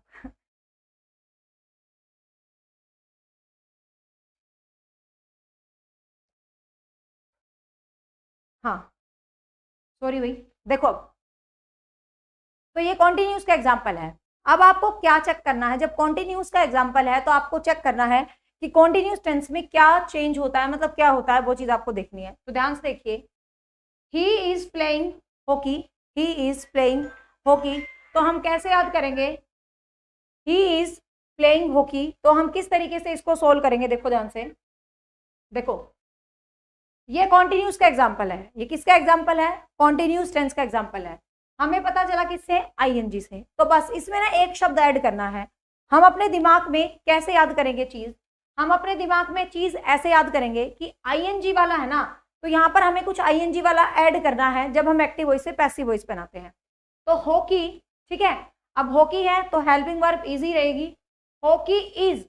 अब बस एक चीज सुन लीजिए, पहले में तो हमने क्या बना था, hockey is played by him, ऐसे बना दिया था ना, बट ये कॉन्टिन्यूस का एग्जाम्पल है, तो हमें ये आईएनजी वाला वर्ब है ना, तो हम ऐसे याद करेंगे, हम कुछ आईएनजी वाला फिट करेंगे, तो यहाँ पर हम एक शब्द ऐड करेंगे बीइंग, बस।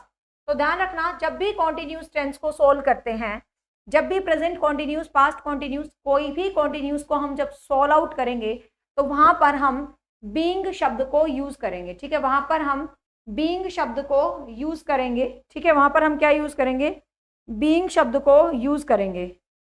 तो hockey is being, third form, played by him, ठीक है, hockey is being played by, hockey is being played by him, got it. अगला देखिए, you are not solving sums, you are not solving sums, तो कैसे बनाएंगे भाई, ध्यान से देखिए, you are not solving sums, तो कैसे बनाएंगे, सम्स यहाँ पे लिख देते हैं हम, बाद में साफ हो जाएगा ना, हाँ नहीं साफ नहीं हो रहा, सम्स आर नोट, नोट है तो नोट को लगाना बिल्कुल ना भूले, तो ध्यान रखना, जब भी नोट आता है तो नोट को यूज जरूर करेंगे, नोट को आप यूज नहीं करेंगे तो सेंटेंस गलत हो जाएगा, क्योंकि मैंने आपको फर्स्ट क्लास में बताया था कि एक्टिव वॉइस में सेंस चेंज नहीं करनी, नेगेटिव है तो नेगेटिव रहेगी, इंटेरोगेटिव है तो इंटेरोगेटिव रहेगी, जैसी सेंस है वैसी ही रहेगी, ठीक है। सम्स आर नॉट बीइंग, अब आपको पता है ये कॉन्टिन्यूस है तो इसमें बीइंग भी लगाना है, sums are not being taught, TAUGST, teach की थर्ड फॉर्म होती है taught, sums are not being taught by you, ठीक है, sums are not being taught by you, got it, clear, देखो लिखा पड़ा यहाँ पे, sums are not being solved, solved वाला था वो, सॉरी टॉट वाला अगला सेंटेंस था, सोल्ड बाय यू, ठीक है, टॉट वाला नेक्स्ट सेंटेंस था, यहाँ पे सोल्व है तो सोल्व की सोल्व लग जाएगी, पता ही आपको, थर्ड फॉर्म। अब यहाँ पर एक प्लस पॉइंट देखो, यहाँ पर सारे टाइप आ गए, मतलब बहुत अच्छे अच्छे, मतलब सारे के सारे टाइप आ गए, मतलब इंटरोगेटिव भी आ गए, नेगेटिव भी आ गए, कॉन्टिन्यू भी, सारे, तो देखते जाओ साथ साथ। अगला है, अच्छा सेंटेंस है, ध्यान से करेंगे बिल्कुल, देखिए ये जो अगला सेंटेंस है ये है आपका क्वेश्चन मार्क वाला, मतलब इंटेरोगेटिव सेंटेंस है। देखिए अगला जो सेंटेंस है वो कैसा है, इंटेरोगेटिव वाला, ठीक है। अगला सेंटेंस कैसे होगा, हाँ हाँ सॉल्व ही होगा, दिख रहा है वो, मैंने वो नीचे वाला पढ़ लिया था टीच, तो वो तो अंडरस्टूड है यार, सोल्व लिखा है तो ईडी सॉल्व हो जाएगा, बट मैंने ये वर्ड पढ़ लिया था इसलिए टॉट बोला था, तो वो इसको मिस्टेक ना सोचो, थोड़ा कॉमन सेंस लगा लो।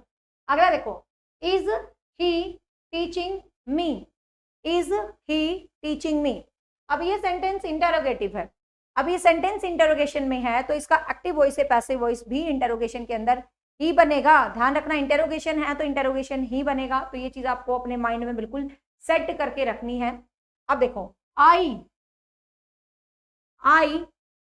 अब देखो ये इंटेरोगेटिव है, ठीक है, तो मैंने आपको लास्ट क्लास में समझाया था, मान लो किसी बच्चे को समझ नहीं आई मैम इंटेरोगेटिव कैसे बनाना, मैडम मुझे पल्ले नहीं पड़ रहा, तो आपको कुछ नहीं करना, जैसे हम सिंपल सेंटेंस बनाते हैं बिल्कुल वैसे ही बनाओ, ठीक है। मान लो आपको समझ नहीं आ रहा इंटेरोगेटिव क्या भला है, तो आप सिंपल बनाओ, I am being taught by him, मान लो आपको इंटेरोगेटिव समझ नहीं आ रहा, आपने सिंपल बना लिया, लेकिन ये तो गलत हो गया क्योंकि सेंटेंस तो इंटेरोगेशन में था, तो एक्टिव वॉइस से पैसिव वॉइस भी इंटेरोगेशन में होना चाहिए। तो इंटेरोगेटिव कब बनता है, जब आपका WH या कोई क्वेश्चन मार्क वाला हेल्पिंग वर्ब आगे आता है तो ही तो बनता है, ठीक है। अब क्वेश्चन मार्क वाला हेल्पिंग वर्ब आगे आने का मतलब है जो ये M है भैया, जो ये M है ये आगे आएगा तभी तो इंटेरोगेशन बनेगा, तो क्या बन जाएगा, am I being taught by him, ठीक है, am I being taught by him, तो ये इस तरीके से बन जाएगा, समझ गए ना। तो मीन्स आपको सीधा सीधा लॉजिक क्या अपने दिमाग में सेट रखना है, आपको अपने दिमाग में सीधा लॉजिक ये सेट रखना है कि जब आपका सेंटेंस इंटरोगेशन में है तो उसका क्वेश्चन मार्क भी किस में बनाएंगे भाई, तो क्वेश्चन मार्क भी इंटरोगेशन में ही बनाएंगे। एक्टिव वॉइस से पैसिव वॉइस भी किस में बनाएंगे, इंटरोगेशन के अंदर ही बनाएंगे। ठीक है, किसी को नेगेटिव पॉजिटिव ना समझ में आए, इंटरोगेटिव ना समझ में आए तो उसको सिंपल उठा के बना लो और सिंपल बना के फिर उसकी सेंस चेक कर लो, उसी सेंस के हिसाब से उसको चेंज कर लो। ये पार्ट 1 में डीपली समझाया था, यहाँ पर मैंने शॉर्ट में बता दिया है। ठीक है, समझ आ रही है ना क्लास। नेक्स्ट देखिए, नेक्स्ट WH फैमिली में वैसे मैं इनको अलग करवाती हेडिंग डलवा के WH फैमिली, बट कोई बात नहीं, यहाँ पर आगे आप इनको WH फैमिली के अंदर भी ले सकते हो। WH फैमिली मतलब जहाँ W से वर्ड स्टार्ट होते हैं, वाई, व्हाट, whom, ये वाले W वाले जो वर्ड होते हैं या हाउ होता है, ठीक है, तो उसको हम WH फैमिली बोलते हैं, उसको हम WH फैमिली बोलते हैं। चौथे वाला हार्ड है। अब ध्यान से देखो, बिल्कुल हार्ड नहीं है, समझना है बस आपको चीजों को, अभी तो शुरुआत है, वो इस बहुत बड़ा चैप्टर है। देखिए, whom are you abusing, whom are you abusing। अब देखिए, whom जब भी होता है, ध्यान से सुनिएगा, whom जब भी होता है वो हमेशा किस में बदलता है भाई, whom जब भी होता है वो हमेशा by whom में बदलता है। ठीक है, ये चीज आपको ध्यान रखना, whom जब भी होता है वो हमेशा किस में बदलता है, by whom में। ठीक है, तो आपको ये छोटा सा पॉइंट याद रखना।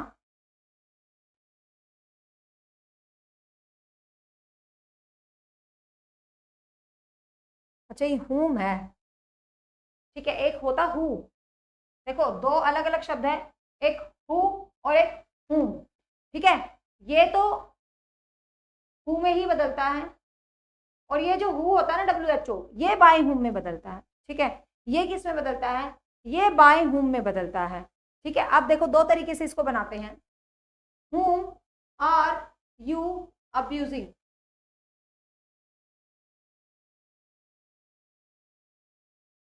इसके दो तरीके से बनेगा भाई ये सेंटेंस, ध्यान से देखिए। फर्स्ट है, whom को बदल दो बाय whom में। ये मैंने बोर्ड दूसरा ले लिया, दूसरा लेना था, यहाँ पर लिखने का स्पेस नहीं होता, कम होता। देखो समझ लो आप, whom को बदलेंगे बाय whom में, बाय whom, बाय whom। ठीक है, whom को किस में बदल दिया भाई, बाय whom इज, ठीक है, by whom is being abused. अब ये थोड़ा गलत लग रहा है ना, मैं आपको क्यों समझा रही हूँ ये बता के, मैं आपको इसलिए समझा रही हूँ कि हु को बाय whom में बदलते हैं लेकिन whom को बाय whom में नहीं बदलते। जैसे कुछ बच्चों ने इसको लिखा है तो मैं इसको करके दिखा रही थी आपको, तो ये तरीका गलत है, ध्यान से सुनिएगा। हु जब आता है, ये वाला 6 वाला करके दिखाऊंगी, तो इसको बाय whom में बदलेंगे, by whom is being abused you. ठीक है, यदि ऑप्शन मिले तो। मैं ना बोर्ड, एक मिनट, इसको ना लिख के दूसरा बोर्ड, या समझ आ रहा तो मेरे को, यहाँ पर ना ये साफ नहीं होता ये वाला बोर्ड, मैंने गलती से दूसरा ले लिया।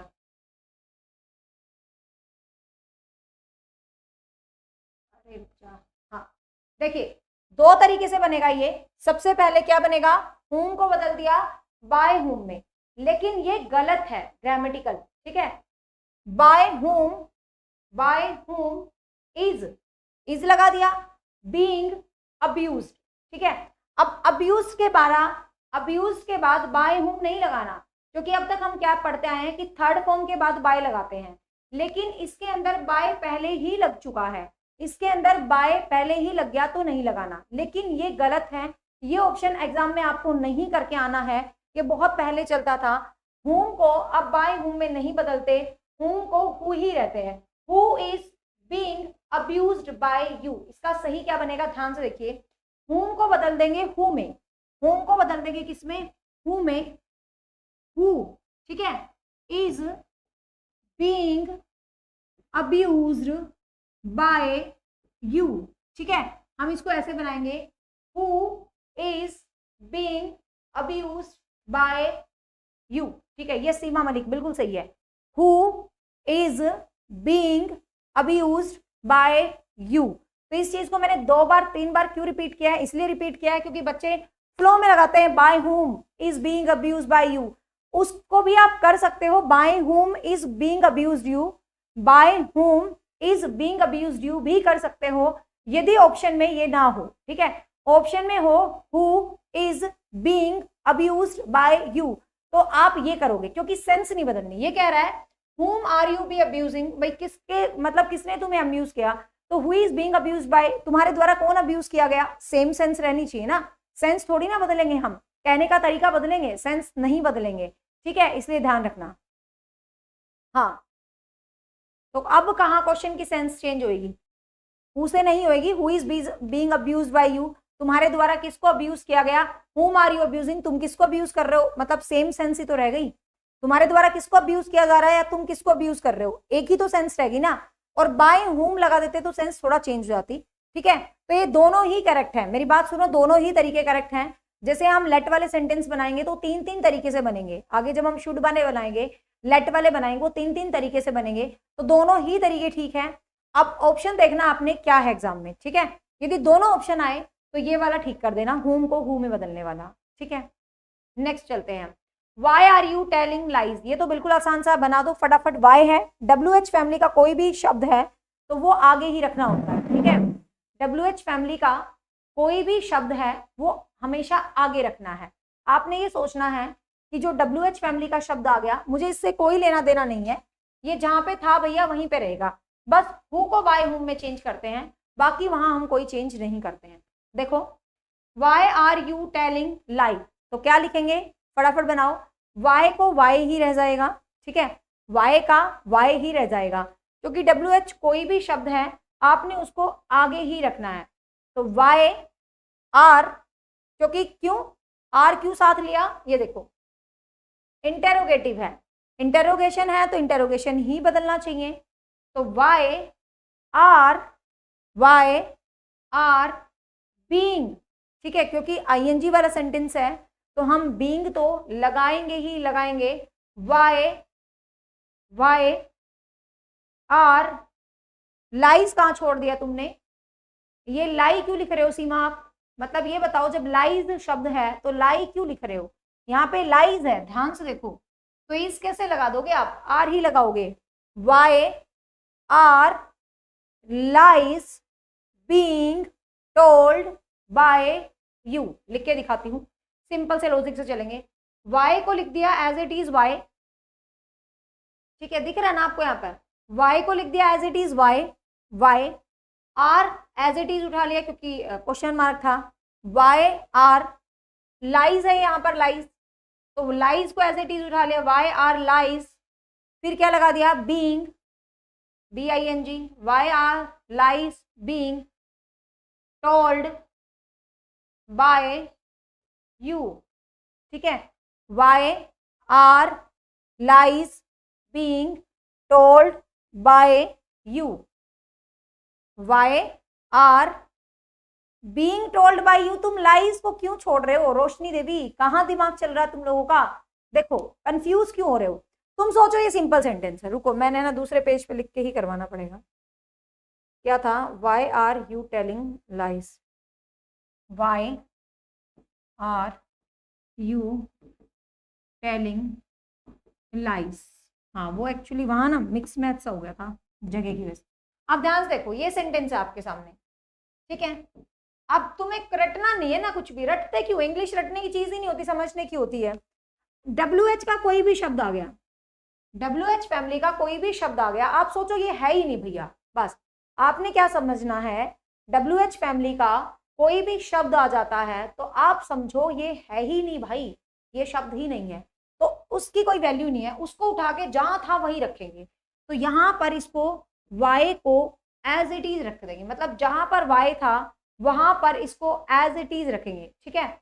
अब वाई के बाद इंटेरोगेटिव है तो आर एज इट इज आ गया, वाई आर, ठीक है, फिर जो आपका ऑब्जेक्ट है, आपने हमेशा क्या किया है, देखो आपने हमेशा क्या करा है, ऑब्जेक्ट के बाद हेल्पिंग वर्ब लगाई है ना, इतना मत कंफ्यूज होना, आप ये सोचो हम पहले ऑब्जेक्ट लगाते हैं उसके बाद हम हेल्पिंग वर्ब लगाते हैं, सीधा सीधा सा लॉजिक, ठीक है, तो ऑब्जेक्ट उठा रहे वाई आर लाइज, अब हेल्पिंग वर्ब बीइंग, क्योंकि आर बीइंग है ना इसकी हेल्पिंग वर्ब, लेकिन आर तो हमने आगे उठा लिया क्योंकि इंटेरोगेटिव सेंटेंस था, आर तो हमने आगे उठा लिया तो इंटेरोगेटिव सेंटेंस था,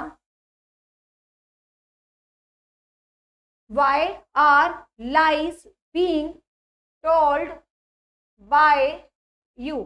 देखो आप सिर्फ है ना दो चीजों में कंफ्यूज हो रहे हो। आप कंफ्यूज हो रहे हो पहली चीज की मैम बीइंग कहाँ आएगा। तो देखो being is a kind of helping verb. Helping verb हमेशा आपके ऑब्जेक्ट के बाद आता है, ठीक है। लाइज यदि मान लो ये इंटरोगेटिव सेंटेंस ना होता तो हम क्या लिखते, लाइज आर बीइंग, ऐसे लिखते ना। तो इसका मतलब तो बीइंग तो ऑब्जेक्ट के बाद में जाएगा। हम कैसे लिखते भाई, बीइंग तो ऑब्जेक्ट के बाद में जाएगा। तो बस, लेकिन इंटेरोगेटिव था तो आर मैंने यहां से हटा के आगे लिख दिया। तो why are lies being told by you. और शॉर्टकट बता देती हूँ, मान लो किसी को समझ नहीं आ रहा ये करना कैसे है, आप इसको बिल्कुल सिंपल बनाओ, बिल्कुल सिंपल। वाई को वाई लिख दिया, ठीक है। लाइज को उठा के आगे लिख दिया लाइज, आर को आर लिख दिया, और आईएनजी वाला है तो बीइंग तो ऐड करेंगे ही, बीइंग लिख दिया, टोल्ड बाय यू लिख दिया, बना दिया। लेकिन अब इतना सा ध्यान रखना ये इंटरोगेटिव था, लेकिन ये तो सिंपल बन गया, ये तो सिंपल बन गया। तो भैया हमने क्या करना है फिर, इस आर को उठा के हम आगे रख देंगे तो ये भी क्या बन जाएगा, इंटरोगेटिव बन जाएगा। बस इतना सा लॉजिक लगाना और कुछ भी नहीं करना। समझ गए? फटाफट बताओ, समझ गए?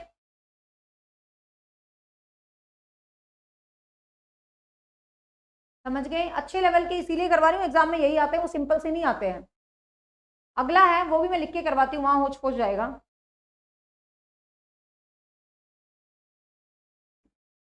हु इज डिस्टर्बिंग हर। चलो कोशिश करो बनाने की, फिर मैं बनाती हूँ। हु इज डिस्टर्बिंग हर। पहले बताओ किसी को कोई डाउट, यार मतलब बता दो, कोई डाउट होगा तो मैं एक बार और बता दूंगी, मुझे कोई फर्क नहीं पड़ता पढ़ाई की बात बताने में, ठीक है। तो एक बार और बता दूंगी मैं, आप बताओ कि सही है, समझ आ रहा है, 100% समझ आ रहा है। चलो शुक्र है। 200% भी समझ आ रहा है किसी को, या सबको 100% ही समझ आ रहा है? तुम्हें समझ आना चाहिए।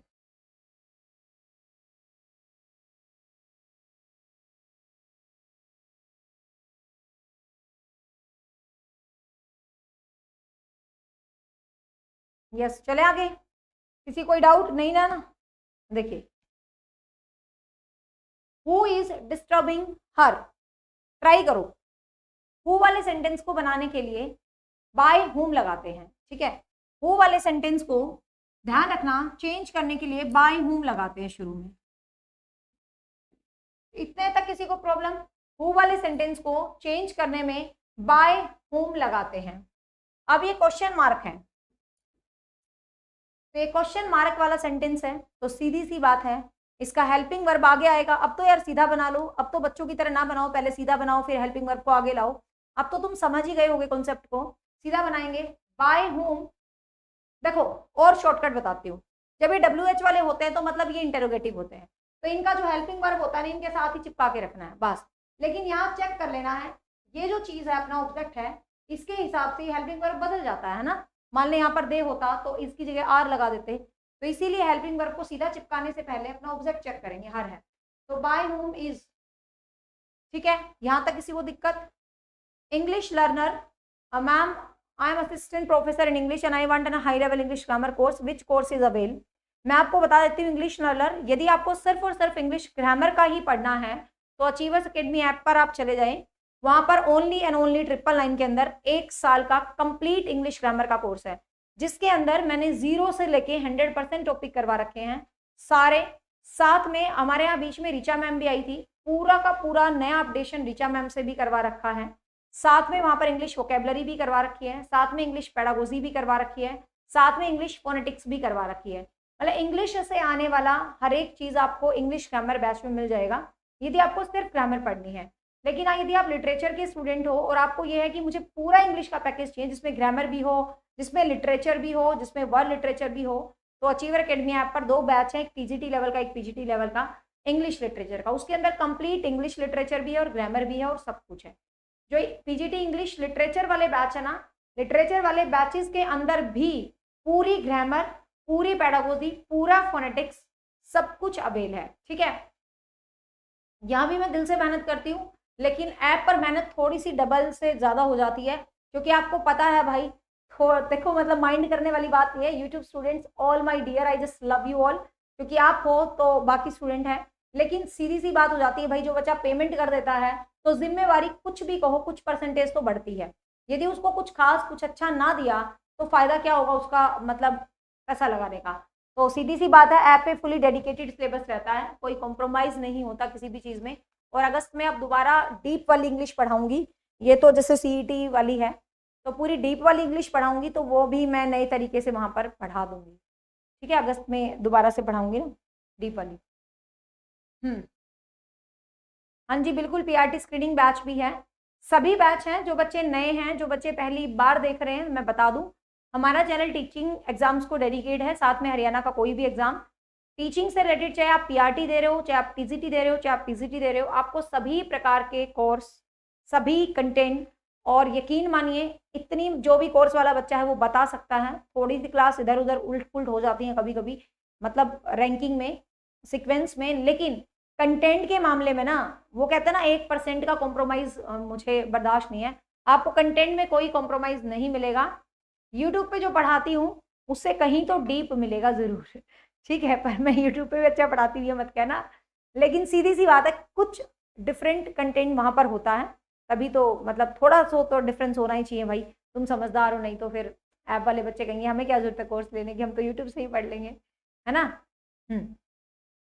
बट मैं कोशिश करती हूँ यहाँ भी इतना जरूर करवाती हूँ जो पेपर आपका जरूर पास हो जाए, ठीक है। वहाँ इतना करवाना पड़ता है कि पेपर की में थोड़ा शोर हो जाए रैंकिंग, तो फर्क होता है थोड़ा सा कंटेंट में।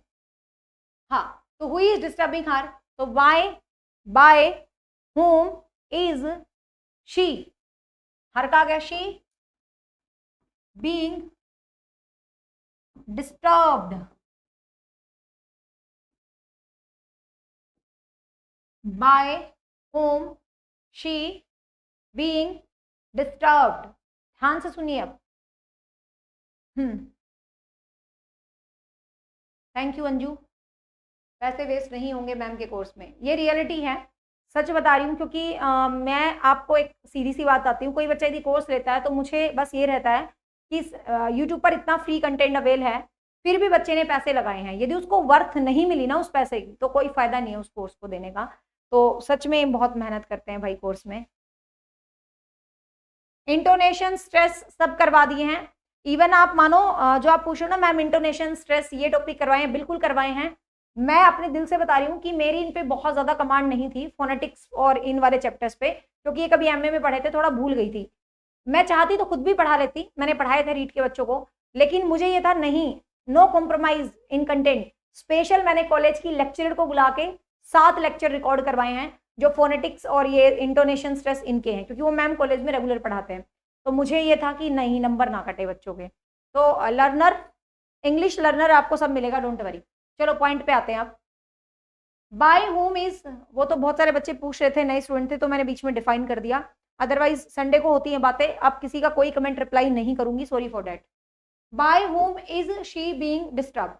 अब कुछ बच्चे क्या गलती करते हैं, कुछ बच्चे क्या गलती करते हैं, आपको एग्जाम के ऑप्शन में मिलेगा, by whom is she being disturbed by whom, मतलब दोबारा भी बाय लगा देंगे। तो आपको ध्यान रखना है, दोबारा बाय नहीं लगाना, ठीक है, दोबारा बाय नहीं लगाना है, क्योंकि बाय होम ऑलरेडी, सॉरी मैं और क्वेश्चंस का रिप्लाई नहीं करूंगी, और क्वेश्चंस के कंटेंट के लिए आप फोन कर लेना 7015467794, क्योंकि ऐसे तो क्लास ही खराब हो जाएगी मैं रिप्लाई करती रही तो।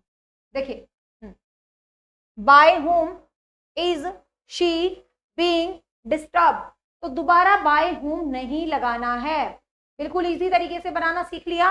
हु को बदल दिया बाय होम में, फिर हेल्पिंग वर्ब इज इजी आएगी, क्योंकि हर के हिसाब से इजी आएगी, ठीक है। फिर हर का शी हो गया, फिर हमने बीइंग तो लगाना ही है, फिर डिस्टर्ब्ड हो गया, एंड बाय फिर नहीं लगाना दोबारा, क्योंकि ऑलरेडी आगे लग चुका है, ठीक है। तो मतलब WH वाले शब्दों को आप इस तरीके से करेंगे, WH वाले शब्दों को आप इस तरीके से डील करेंगे। ये दोनों मैंने बोर्ड पे लिख के समझा दिए, क्योंकि यहाँ आप हो जाते हैं कंफ्यूज। लास्ट वाला है, आसान सा है, बनाओ भाई फटाफट से। Is she not helping you. फटाफट से बनाओ इसको आप लोग। जो पहला सही आंसर देगा उसका नाम बोलूंगी, क्योंकि देखो बनाने को मैं 1 सेकंड में बना दूंगी, लेकिन एक्टिव वॉइस और नरेशन ऐसे नहीं पढ़ाए जाते कि सिर्फ मैं उनको पढ़ाती रहूं। मैंने बोला इन 2 क्लास में कॉपी पेन आपके हाथ में होनी चाहिए, अदरवाइज आप नहीं सीख पाओगे। इसको बनाओ मेरे साथ साथ फटाफट। जिसका सही आंसर होगा मैं नाम बोलूंगी। पहला सही answer, is she not helping you.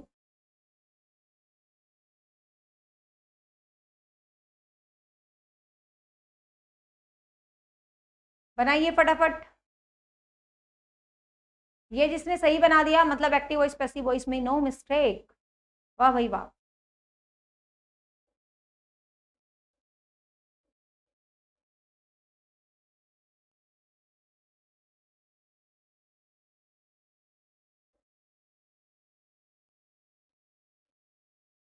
Yes, मेधा सिंह, सीमा मलिक, रोशनी देवी, प्रियंका कांची, बिल्कुल सही है। वेरी गुड, शाबाश। सीख गए भाई तुम तो नरेशन, क्या बात है, तुम तो होशियार हो। अरे संगीता वर्मा, बींग को कहाँ खा गए तुम। देखो 2-3 बातें हैं, तोते की तरह रट लो। जैसे बच्चे रटते हैं ना, तोता रटता है। जैसे तोता रटता है ना, तोता, तोते की तरह 2-3 बात को रटना है ना। देखो जहां भी आपको नोट दिखे तो समझ लेना हमने पैसिव वॉइस में भी नोट लगाना है, ठीक है। जहां भी आपको आईएनजी दिखले तो समझ लेना मैंने पैसिव वॉइस में भी आईएनजी लगाना है। अब वो खाली भैया ऐसे तो नहीं चिपकाएंगे आईएनजी, कितना प्यारा लग रहा है, मतलब क्या मतलब है इसको चिपकाने का। तो इस आईएनजी के साथ हम बींग लगा देंगे, थोड़ा सा काम कर देंगे। इस आईएनजी के साथ क्या लगाएंगे, बींग लगा देंगे। तो कैसे बनाएंगे, अब देखो क्वेश्चन मार्क वाला है तो सीधी सी बात है, क्वेश्चन मार्क है तो हेल्पिंग वर्ब आगे ही आएगी। अब इस थी, लेकिन इसको परोसने से पहले ये देख लो पीछे क्या है। पीछे भैया यू है।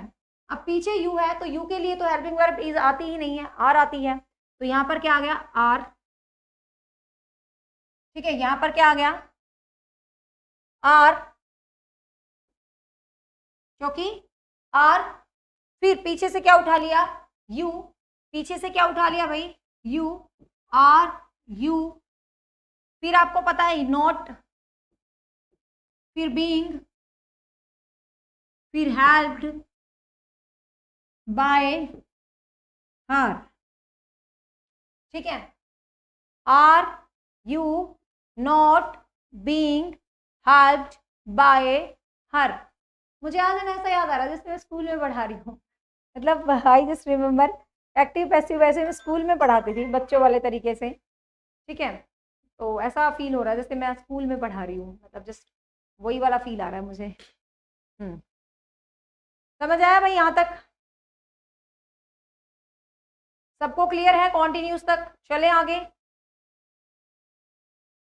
चलो आगे चलते हैं। अब प्रेजेंट पूरा करेंगे, कल फिर पास्ट।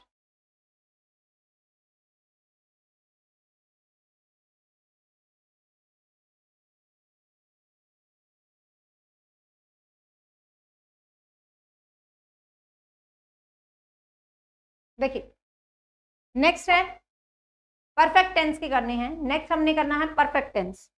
देखिए अब कैसे पता चलेगा ये परफेक्ट टेंस का एग्जाम्पल है, तो मुझे नहीं लगता बताने की जरूरत है, पहली क्लास में बताया था मैंने।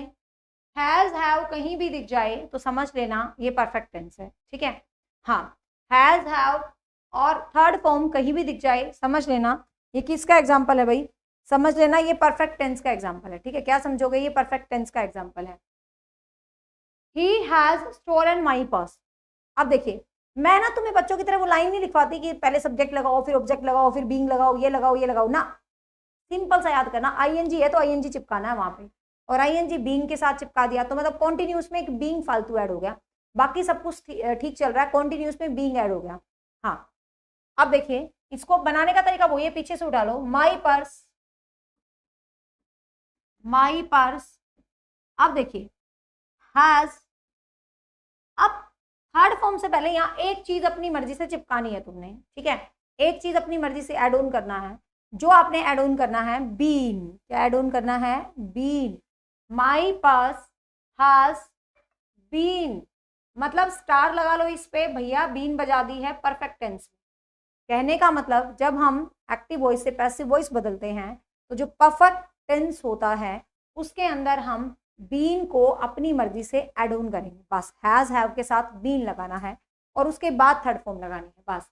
माई purse has been stolen by him, ठीक है, my purse has been stolen by him. Next है, बनाओ भाई फटाफट, खुद बनाओ फटाफट दोनों आंसर प्लीज। सेकंड और थर्ड का आंसर दीजिए कृपा करके।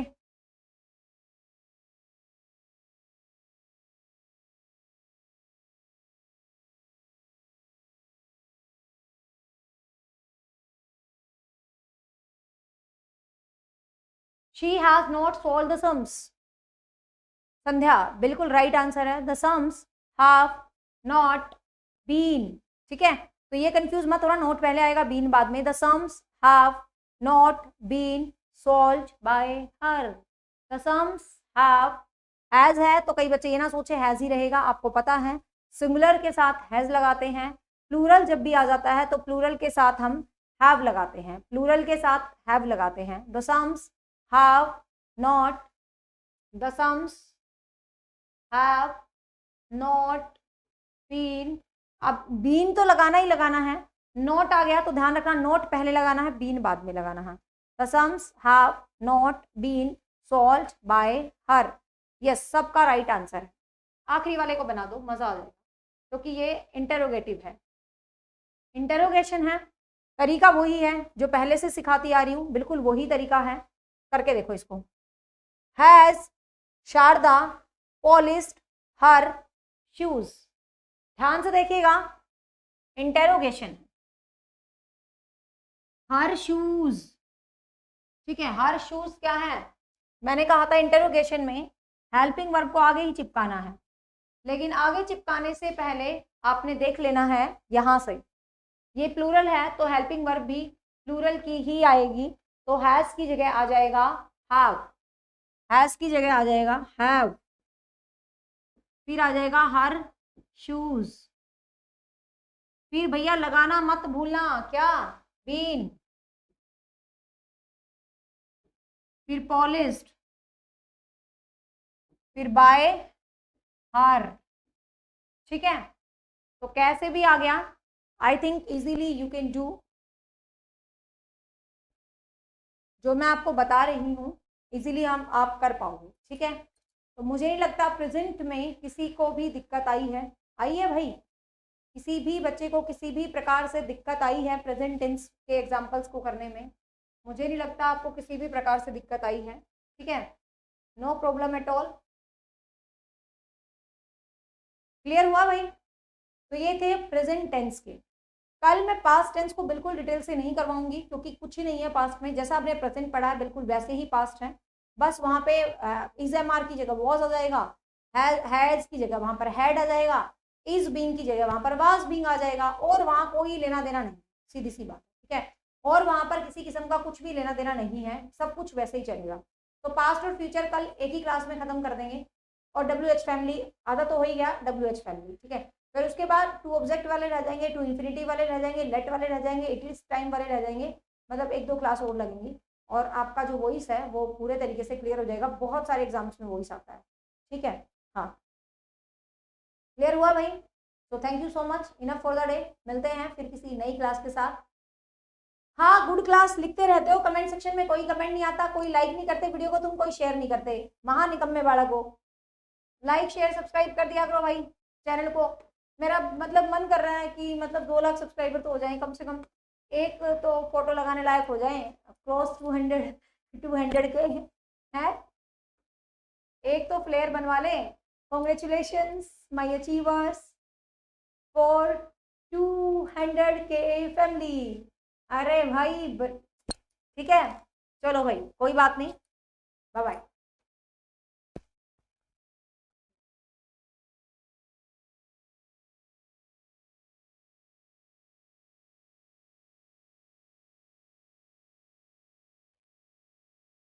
फीडिंग की वैलिडिटी 1 ईयर है Raman Sharma, recorded complete batch की 1 ईयर है, और जो लाइव बैच अपना शुरू हुआ था उसकी 8 महीने हैं।